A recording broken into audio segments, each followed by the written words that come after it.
DM Scotty said floating terrain, and I said how high. Join me today as I share the secret to how I make super easy floating terrain for this month's guild build.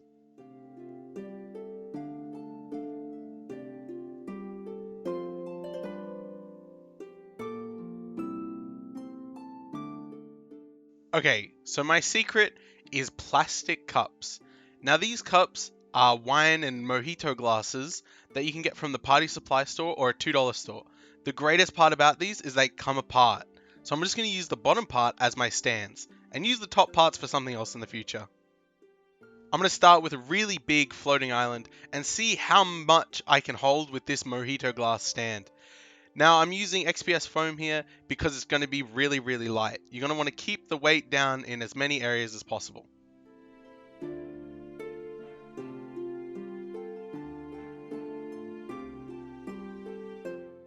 I don't care too much about straight edges here because this is all looking natural. So I'm just going to break it up in pieces and use that scrap pieces to build up the entire island. And the way I'm thinking about this is I'm kind of building it as if it was a mountain, and then I'm just going to flip it upside down.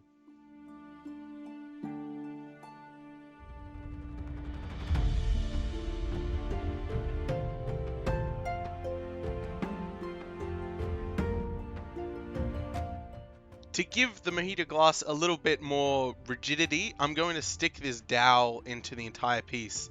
I'm not really sure if this does anything in the long run, but theoretically it should do something, right?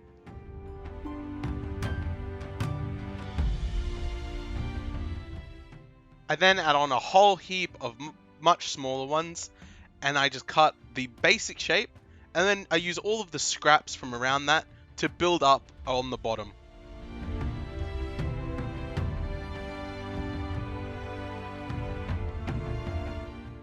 So I've got large islands, small islands, and I also make some magical pillars.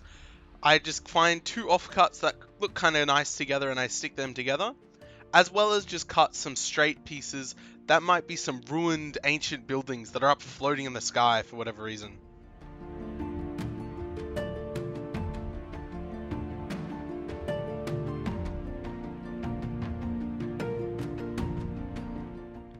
And then it's back to the islands.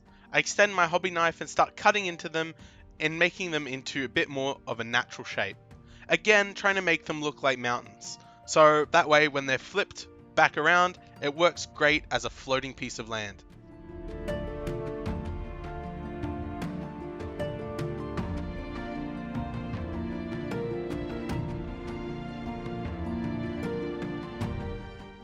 After I'm happy with the large chunks that I've taken out, I then get a brass wire brush and come through and just really rough up all of the foam. I found using this brass brush gives me a much more rugged and rough looking stone that's really exaggerated.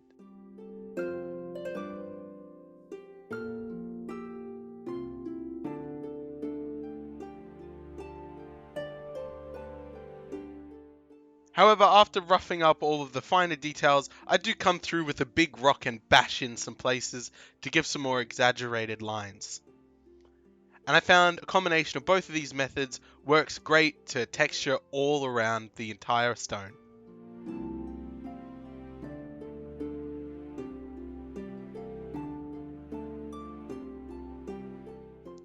I then reach my hand back into the tub of spackle and fill in any gaps between any of the seams in the foam, and this makes it look like one single piece of rock that has been lifted out of the ground.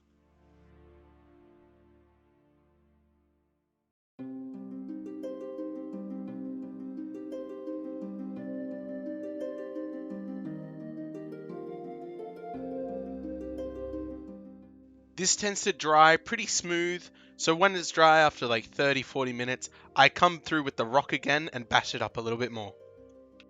Now say it with me everyone, black paint and Mod Podge. Well, actually, don't tell anyone, but this is actually PVA glue, and it works just as well. I cover all the foam in this because that brass brush texture is really flaky and it can come peeling off if you don't give it a good coat of a PVA glue or a Mod Podge.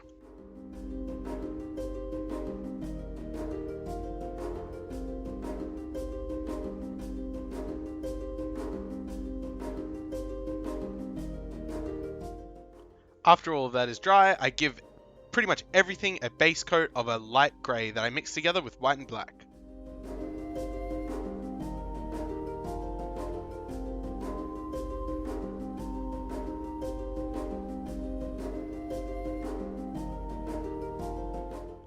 For all the rocky islands, I want to make the stone look a little bit more natural.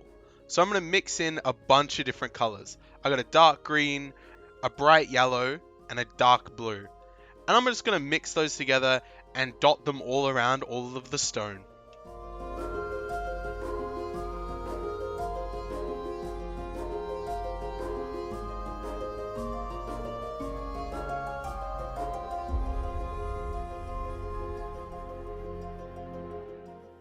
It looks a bit silly now, but once we get the wash and the dry brush on, this comes out really good. And talking about a wash, we're going to skip right to a black wash for all of these stone pillars that I've made. And you can see in this one, I even drew some alien looking runes on it that's maybe like part of some ancient alien building that's floating in the sky for whatever reason.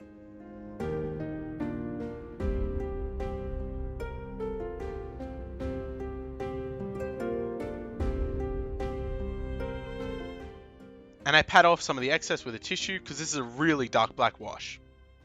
For the natural looking stone, I mixed together some of this reddy brown wash that I had from something in the past, as well as some of that black wash as well.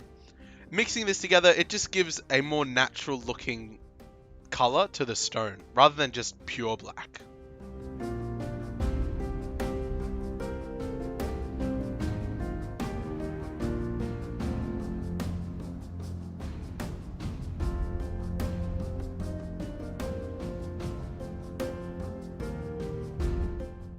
And because of I mixed in the brown, it's a bit more diluted, and I don't need to dab any of this off.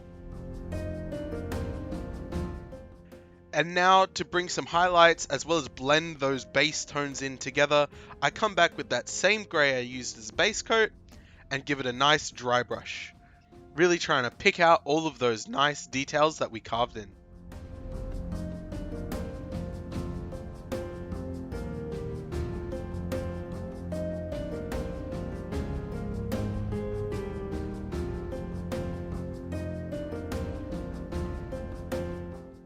I also give all of the stone pillars a dry brush of a light grey as well.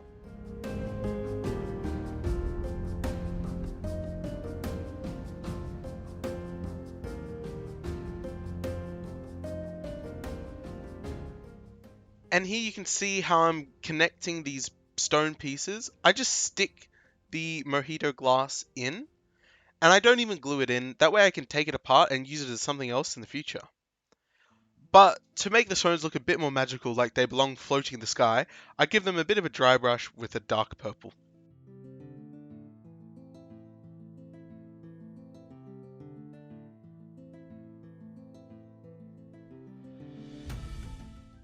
Originally, I was going to flock the tops of the bases with some dirt, but I thought that that might get a bit too heavy. So I'm just going to paint them in a burnt umber and then cover them in a sawdust flock.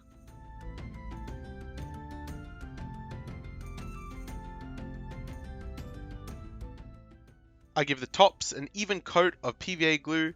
Now that I've got the bottoms in, it's easy to stand up. And I just cover them in a grass flock made out of yellow, green, and dark green sawdust.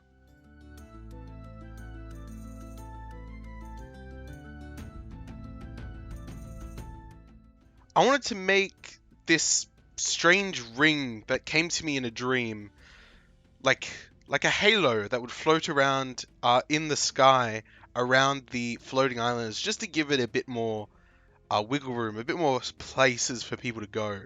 So I used these two discs, one wooden disc and one old pizza tray, and I carved out a circle out of chipboard.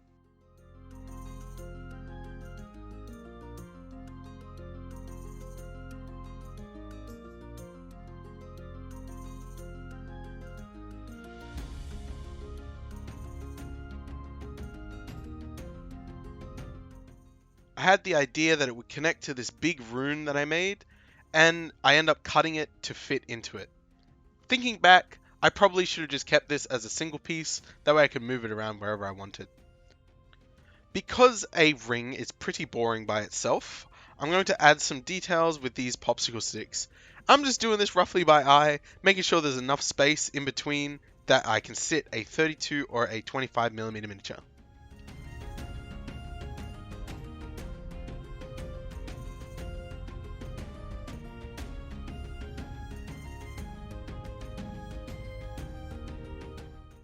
I then start cutting some details into the popsicle sticks once they've all dried.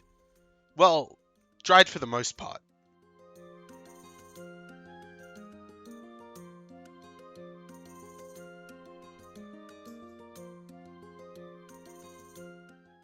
And I have no idea what this ring is, but once I was done with it and I had it on the table, it looks really cool, so I'm happy. For painting it, I'm going to mix PVA glue with some metallic bronze acrylic paint. I added the PVA glue to hopefully make it a bit more stable, but it kind of just ended up meaning I needed to do more coats and it needed to dry longer.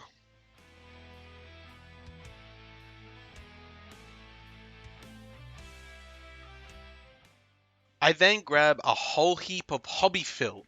This is the stuff that you find inside teddy bears and cushions, and they look great as real big clouds. And I just tuck all of my islands within that onto the table. And I'm so happy with how this came out. It looks great. I just definitely need a way to get up into the clouds or down from them. And you can see what the mojito and wine glasses look like. Well, the half that I used at least. And the hobby fill hides them pretty well. I might need to make a much easier to roll out battle map that has these clouds in them. Thanks for watching.